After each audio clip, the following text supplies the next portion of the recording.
Welcome. In front of me I have EssentielB HeYou 60 and I will show you how you can activate or deactivate Google Assistant in this smartphone.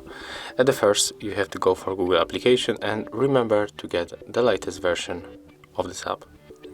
Next, you have to tap on the right upper corner on your account, then go for the settings, and when you are here, pick Google Assistant.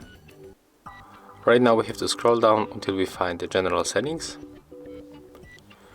And right now all we have to do, tap on the switcher to turn off or tap another time to turn on.